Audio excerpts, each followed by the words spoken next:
Buenas tardes a todos, gracias por seguirnos en esta nueva transmisión.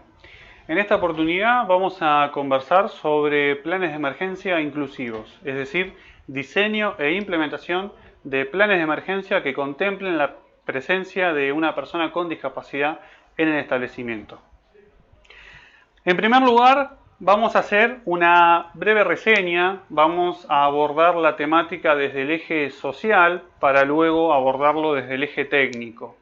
Vamos a hacer una breve mención a qué fue evolucionando en la temática de discapacidad. Octubre del año 2006 fue una fecha muy importante porque fue en la fecha en la cual se celebró la Convención Internacional sobre los Derechos de las Personas con Discapacidad. Esta convención dio un cimbronazo, dio un giro a la temática, permitiendo abordarla de ese momento en adelante con un enfoque distinto. El enfoque que se intenta cambiar o se ha intentado cambiar desde el año 2006 en adelante es abandonar el enfoque médico-científico de la discapacidad y pasar a un enfoque social. Es decir, dejar de ver a las personas con discapacidad como un diagnóstico médico, como una nomenclatura científica, y empezar a verlas como personas en donde su discapacidad no es un todo, sino que es una característica más de su persona. Lo que nosotros intentamos transmitir es ese cambio de paradigma, dejar de ver a la persona simplemente como su discapacidad y empezar a verla como una persona en donde esa discapacidad es una característica más de su persona. Teniendo en cuenta ya este contexto en el cual una persona con discapacidad vive y teniendo en cuenta este antecedente, podemos comenzar ahora a hacer un enfoque técnico de la temática. Vamos a enumerar ahora algunas acciones, o mejor dicho, todas las acciones que se deben implementar, que se deben llevar a cabo para completar el correcto diseño de un plan de emergencia, contemplando la presencia de una persona con discapacidad. La mayoría de los contenidos van a estar dirigidos a profesionales de higiene y seguridad o a aquellas personas que ejerzan el cargo de responsable de higiene y seguridad en un establecimiento. Pero aprovecho para aclarar, que la temática de discapacidad es abordada por un trabajo interdisciplinario, es decir, por un grupo de profesionales que entre todos aportan a una mesa de trabajo para obtener el resultado deseado.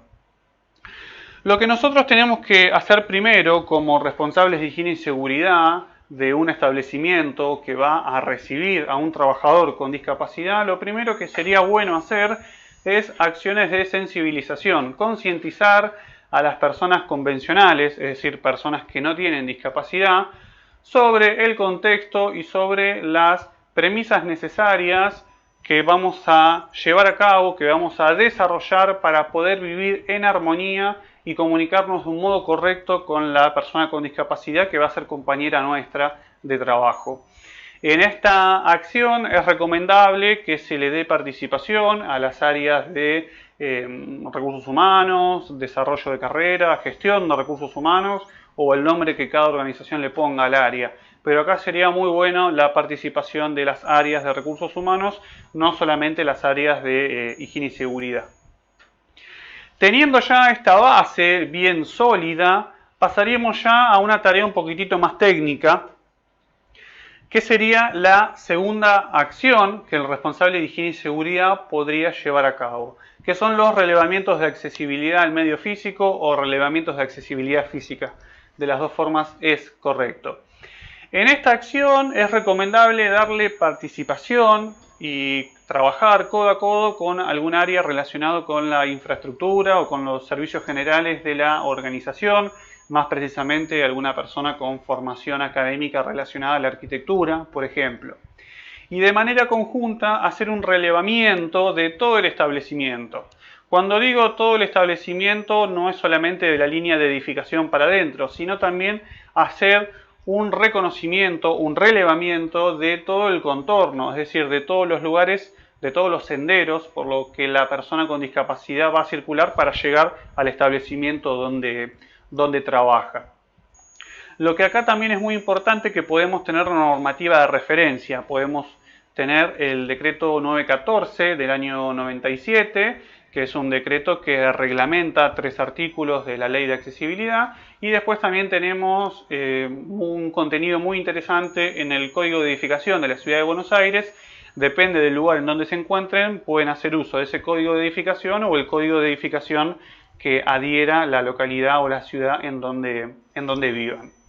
En estos relevamientos vamos a trabajar de afuera hacia adentro, es decir, vamos a comenzar primero relevando el entorno del establecimiento, es decir, los lugares, los senderos por donde la persona va a circular para llegar al establecimiento, a su lugar de trabajo, y después empezamos a trabajar, como bien dijimos antes, de afuera hacia adentro.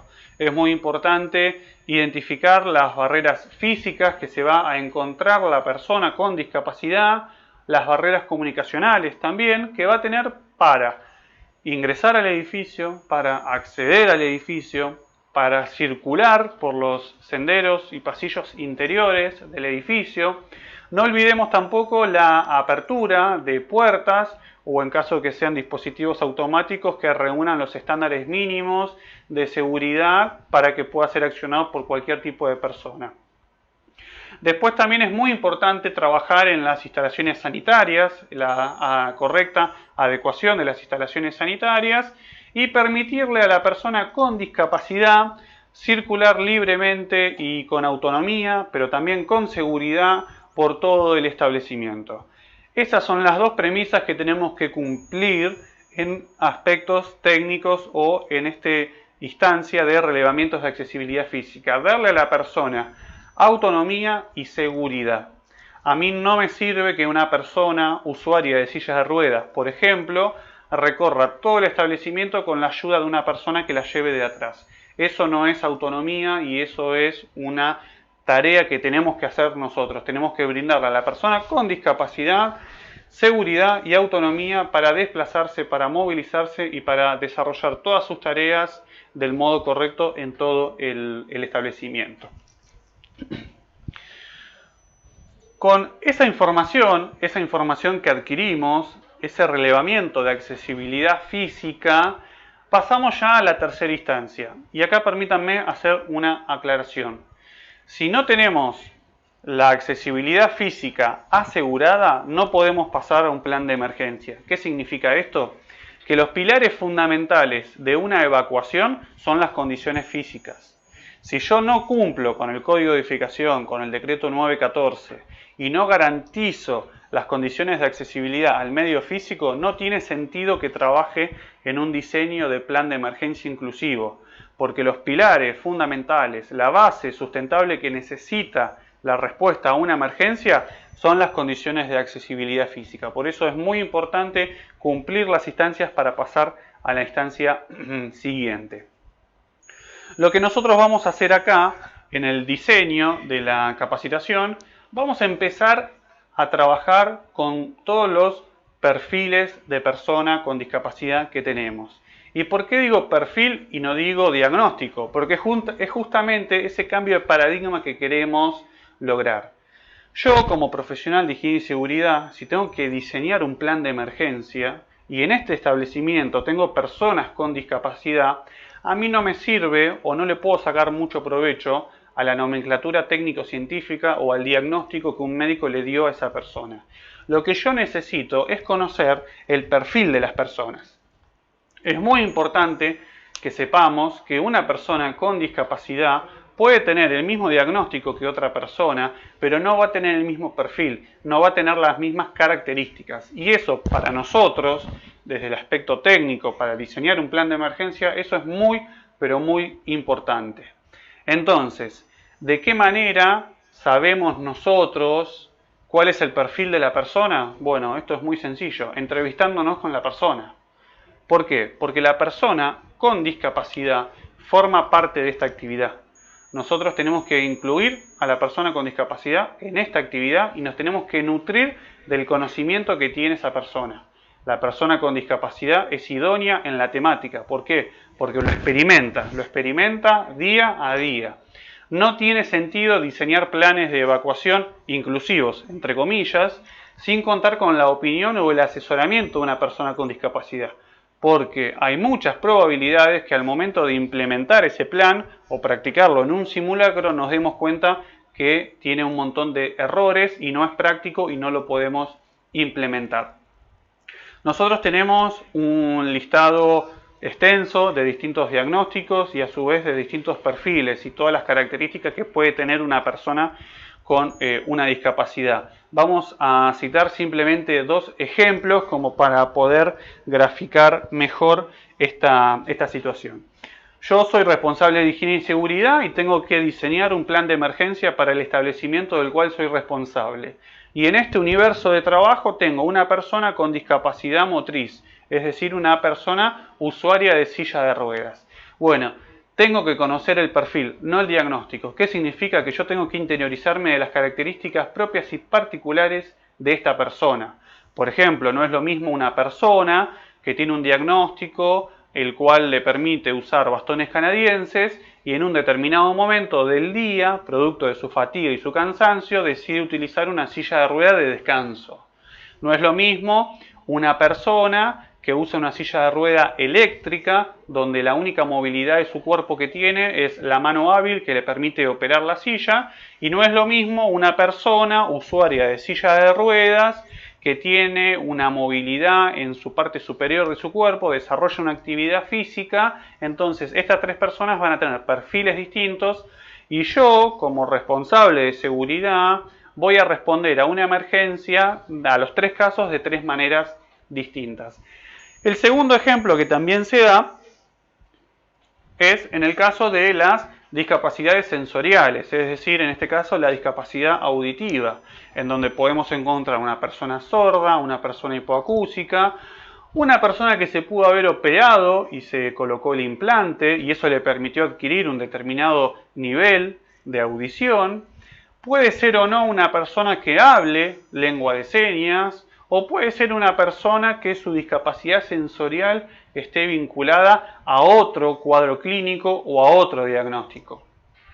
Podríamos estar todo el día dando ejemplos, espero que estos dos ejemplos les hayan sido suficientes para entender la diferencia entre conocer el diagnóstico, que es algo que no nos sirve, a conocer el perfil de la persona, es decir, tomar conocimiento de las características propias de esa persona y en función de eso nutrirnos de esa información y diseñar un plan de emergencia que me permita a mí responder a un evento de manera correcta, segura y efectiva.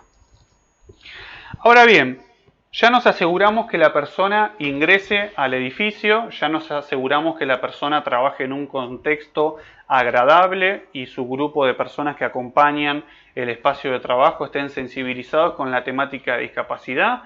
Ya nos aseguramos de conocer a la persona y en función de eso diseñar un plan de emergencia.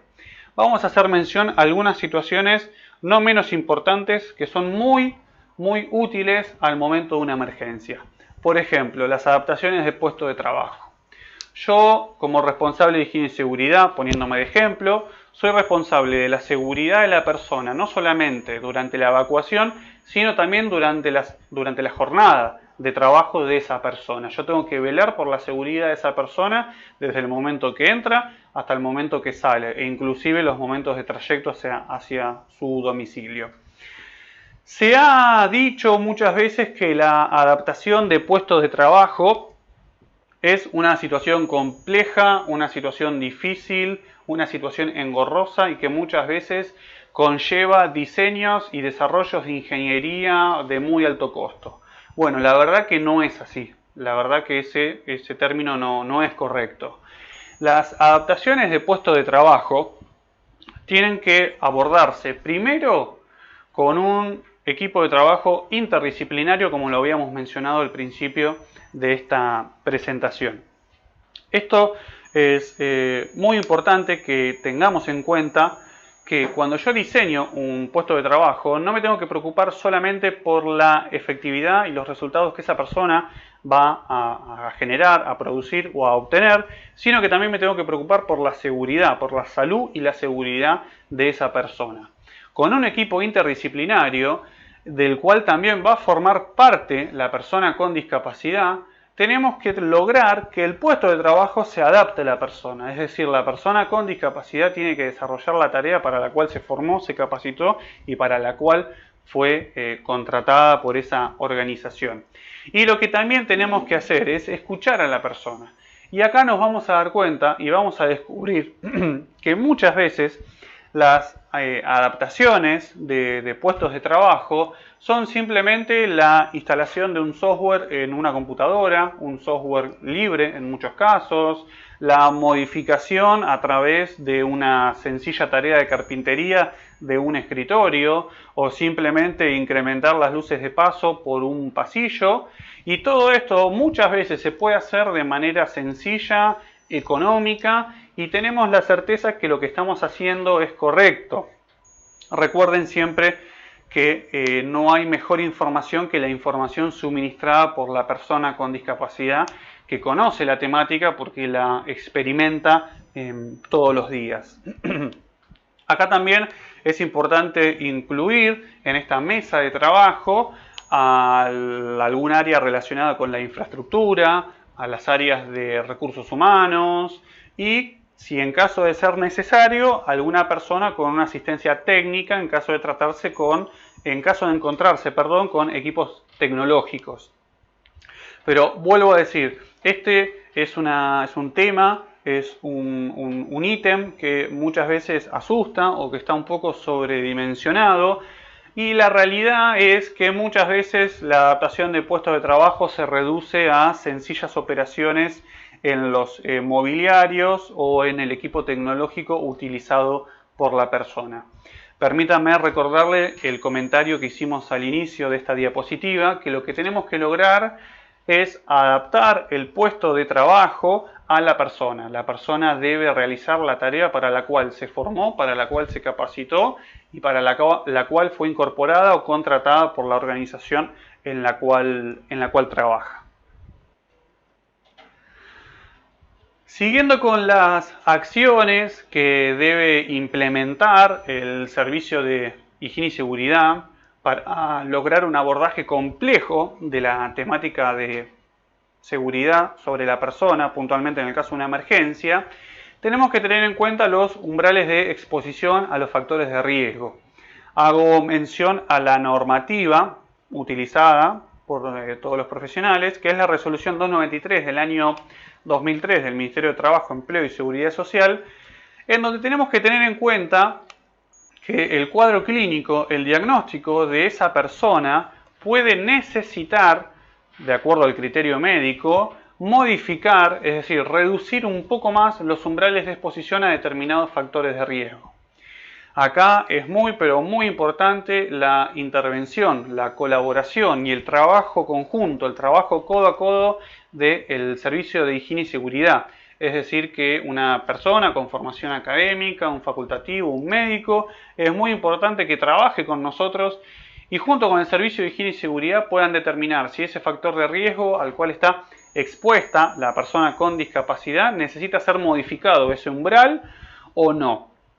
Algo que no podríamos permitir, algo que no podríamos tolerar, es que la actividad laboral que desarrolla esa persona con discapacidad agrave el cuadro clínico con el cual ingresó. Recuerden, eso es una premisa fundamental para abordar esta temática. Tenemos que preservar siempre la salud y seguridad de todos los trabajadores. Entonces acá es muy importante, yo me atrevería a decir que el servicio médico hasta se puede llegar a hacer cargo o puede colaborar de una manera más protagónica en esta temática para identificar si el cuadro clínico de la persona amerita modificar el umbral mínimo de exposición a un determinado factor de riesgo. Entonces, teniendo toda esta información, diseñamos un plan. Ustedes sabrán que, como la normativa así lo indica, luego de diseñar ese plan de contingencia, plan de emergencia o plan de evacuación, una de las cosas que debemos hacer es transmitirlo a las personas, a todos los trabajadores a través de una capacitación o a través de distintas campañas de difusión y luego llevar a cabo los simulacros o las prácticas. Tenemos que tener en cuenta un aspecto muy importante sobre las capacitaciones. Acá vamos a hablar un poco de las barreras comunicacionales. Yo, como responsable de capacitación o responsable de higiene y seguridad, Cuando yo brindo una capacitación, tengo que tener la certeza de que ese mensaje está siendo transmitido de manera correcta y que la persona está interpretando este contenido, está adquiriendo este conocimiento y ha llevado a cabo toda la actividad al igual que sus compañeros. Un claro ejemplo son las personas sordas, hipoacúsicas, en la cual puede llegar a ser necesario un intérprete de lengua de señas, a modo de ejemplo. Permítame también aclarar que en el caso de una persona con discapacidad auditiva no es condición sine qua non hablar lengua de señas. Se pueden encontrar tranquilamente con una persona con discapacidad auditiva, una persona sorda, que no hable lengua de señas. Es ahí donde los profesionales que intervienen tienen que buscar la manera efectiva y certera de poder capacitar a este trabajador y transmitirle el mensaje tal cual se lo hemos transmitido al resto de los trabajadores. Acá también es muy importante, podemos citar otro ejemplo, las personas con discapacidad cognitiva, por ejemplo, en donde tenemos que trabajar muy fuerte en la adaptación de los contenidos que le permitan a la persona con discapacidad cognitiva adquirir este conocimiento. Me ha tocado ver en determinados establecimientos, citando un tercer ejemplo, me ha tocado ver establecimientos que imprimen folletería en sistema braille para personas con discapacidad visual, y así podríamos seguir enumerando todo el día todas las variables con las cuales lo podemos encontrar. Lo que es importantísimo acá es identificar la situación. Yo como profesional de higiene y seguridad o como responsable de capacitación o de recursos humanos, tengo que identificar la situación, tengo que identificar la barrera comunicacional a la cual se enfrenta la persona con discapacidad. Y tenemos que adaptar el contenido, tenemos que brindarle las herramientas necesarias para que la capacitación y el contenido se transmita de manera certera y efectiva hacia este trabajador. Ahora bien, terminando con este enfoque destinado a los trabajadores, tengamos en cuenta otra situación. Yo, como responsable de seguridad de un establecimiento, soy solidariamente responsable de la seguridad de todas, absolutamente de todas las personas que están presentes en este establecimiento. Ejemplo número 1, los trabajadores, lo que acabamos de conversar recién, pero otra posibilidad que se puede llegar a dar en un establecimiento son establecimientos con atención al público, es decir, personas que ingresan al establecimiento para realizar algún tipo de trámite, visita o entrevistarse con alguien o por cualquier motivo. Ya sea que una persona camina por la calle e ingresa a un establecimiento para pedir prestado el teléfono, el baño o lo que fuere, esa persona, la seguridad de esa persona es responsabilidad nuestra. ¿Por qué? Por lo que acabo de decir antes. Nosotros somos solidariamente responsables por la seguridad de todas las personas que ingresan al establecimiento. Acá tenemos un rol muy importante de las personas que trabajan en las áreas de control de acceso, recepción o mostrador de entrada, como lo quieran llamar. Lo que debemos hacer acá es identificar de manera temprana que está ingresando a nuestro edificio una persona con discapacidad. Pero no porque nos importe saber qué discapacidad tiene, sino porque tenemos que advertir de manera temprana qué tipo de asistencia va a necesitar esa persona para responder a una emergencia. Acá existen dos posibilidades. Primero, que yo, como personal de seguridad puesto en la recepción del edificio, vea ingresar a una persona en silla de ruedas. Puedo advertir sencillamente el tipo de asistencia que va a necesitar esa persona. Ahora, en caso de que no advierta visualmente si la persona tiene discapacidad o no, eso es algo que se puede consultar. Por ejemplo, me ha tocado ver en algunos establecimientos, encima del mostrador, arriba, carteles en donde hacen referencia, carteles que citan leyendas de como por ejemplo, si usted necesita asistencia en caso de evacuación, hágalo saber. Decirle a una persona si necesita asistencia en caso de evacuación por su condición de discapacidad no tiene absolutamente nada de malo. No estamos vulnerando ningún derecho de la persona. Todo lo contrario. Yo, como persona con discapacidad, Si ingreso a un edificio y la persona me pregunta si necesito asistencia en caso de emergencia por mi discapacidad, no me voy a ofender, todo lo contrario, me voy a poner contento, porque estoy ingresando a un lugar que se preocupan por mi seguridad y velan por mi seguridad en caso de emergencia. Entonces, lo que nosotros tenemos que hacer es advertir de manera temprana el perfil, no el diagnóstico, no el término científico médico, sino el perfil, las características de esa discapacidad. En función de eso, determinar qué tipo de asistencia puede llegar a necesitar o no. Y obviamente es muy importante saber en qué lugar del edificio se va a encontrar esa persona que vino de visita y que es una persona con discapacidad y que posiblemente necesite asistencia en caso de una emergencia. Esto es muy importante y principalmente organizaciones públicas o privadas que tienen atención al público es muy pero muy importante. No es casualidad también que las áreas de atención al público estén cerca de la línea de edificación, no es casualidad, porque esto nos va a facilitar mucho que la persona, así como ingresó al edificio a hacer un trámite, puede salir por sus propios medios. Pero eso no quita y no tiene nada de malo, lo que redunda no daña, saber, estar al tanto de que en mi edificio hay una persona con discapacidad y en caso de emergencia, el director de la emergencia o la persona que esté a cargo de coordinar las tareas, sepa que hay una persona con discapacidad y en función de eso dar las directivas necesarias para colaborar con la evacuación de la persona. Hasta acá estaríamos trabajando todos los pasos o todas las acciones a implementar por el responsable de higiene y seguridad o la persona encargada de la seguridad del establecimiento para diseñar un plan de emergencia inclusivo, es decir, un plan de emergencia que contemple la presencia de una persona con discapacidad en el establecimiento. Sea trabajador o sea visita, nuestra respuesta va a ser exactamente la misma. Somos responsables en los dos casos por la seguridad de la persona y tenemos que velar porque esa persona evacúe el edificio de manera segura y efectiva. A continuación vamos a hacer dos comentarios sobre los actores que trabajan en el diseño de un plan de emergencia y de los actores que trabajan en una respuesta a una emergencia.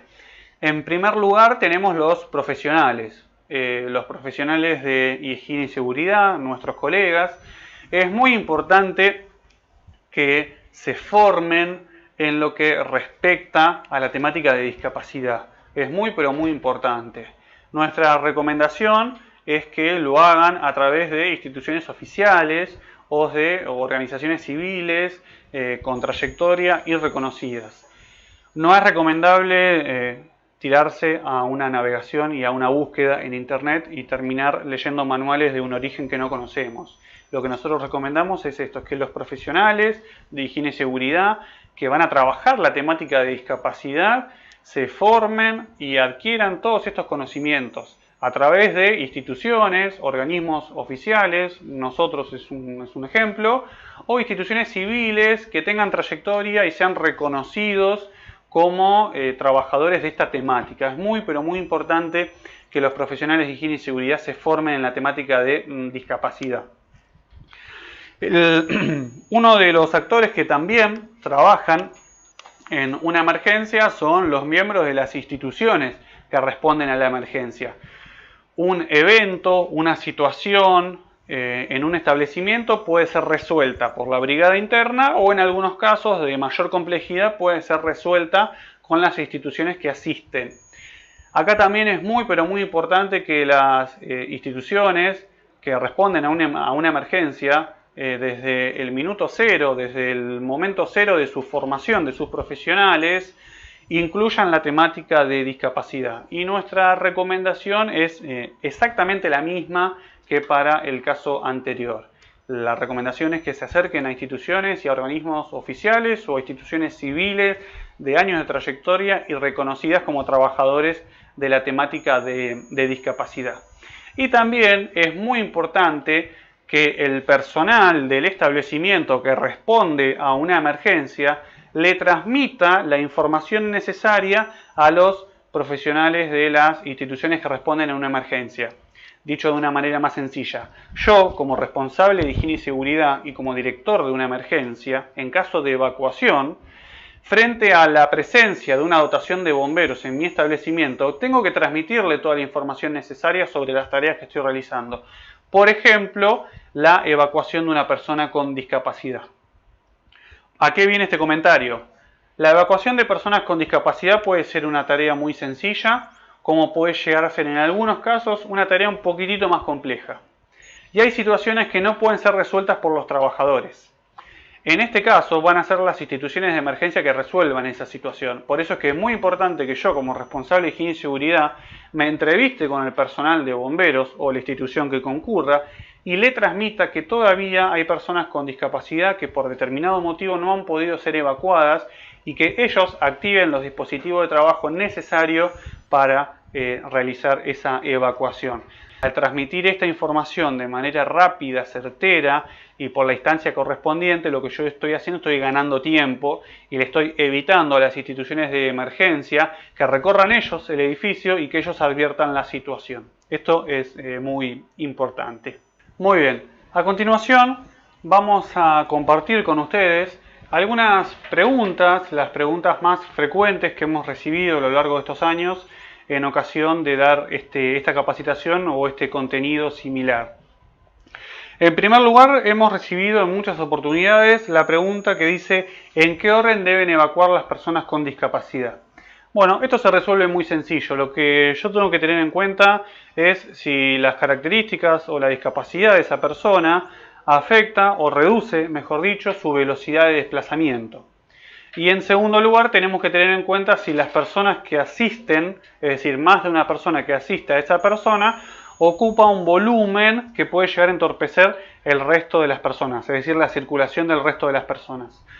En estos dos casos que he mencionado yo, lo que se recomienda es que evacúen, en primer lugar, las personas convencionales, es decir, las personas que no tienen discapacidad o las personas que no tienen movilidad reducida o que no tienen una reducción de su velocidad de desplazamiento. Y en segundo lugar, van a evacuarse las personas con discapacidad que necesitan algún tipo de asistencia y tienen una velocidad de desplazamiento un poco más baja.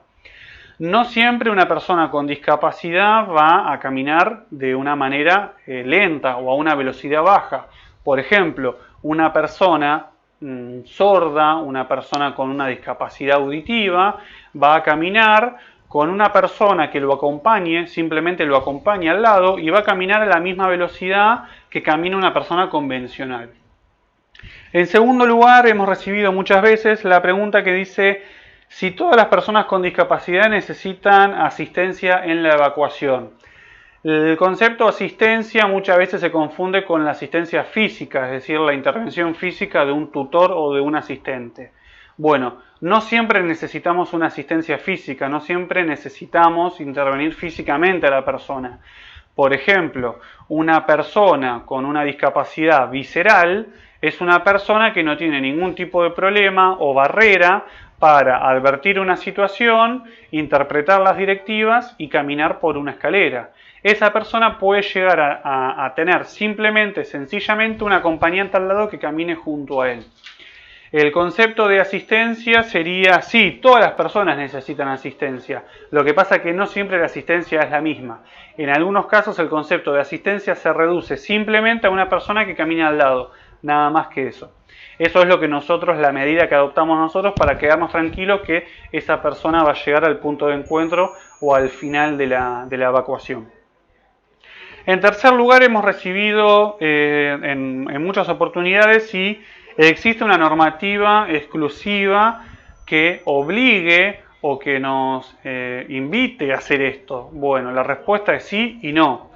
Tenemos una normativa que es el artículo 11 de la Convención Internacional de los Derechos de las Personas con Discapacidad, que en ese artículo, el artículo 11, establece que los Estados partes adoptarán las medidas necesarias para garantizar la seguridad de las personas con discapacidad en situaciones de vulnerabilidad, es decir, en situaciones de naturaleza siniestral.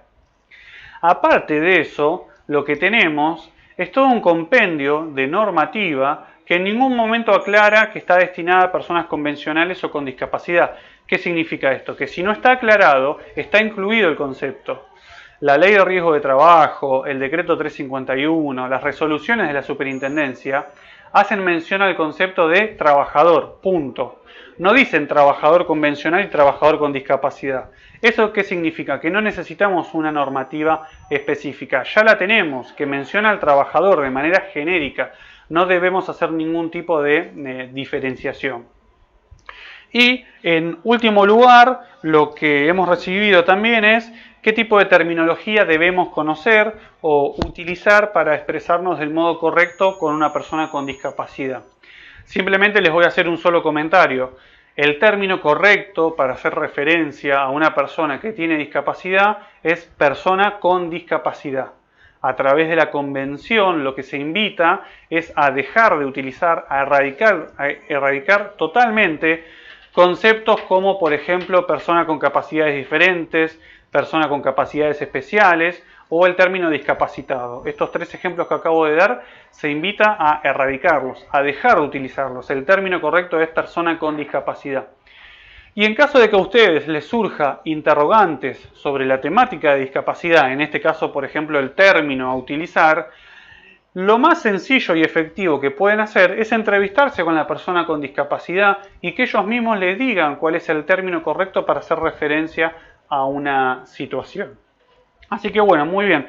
Más allá de estas 4 preguntas frecuentes que hemos compartido con ustedes, les recuerdo que estamos a su disposición para recibir cualquier tipo de pregunta o consulta a través de todos los medios de comunicación que ya conocen, las cuales van a ser respondidas por los profesionales de la superintendencia en el menor tiempo posible.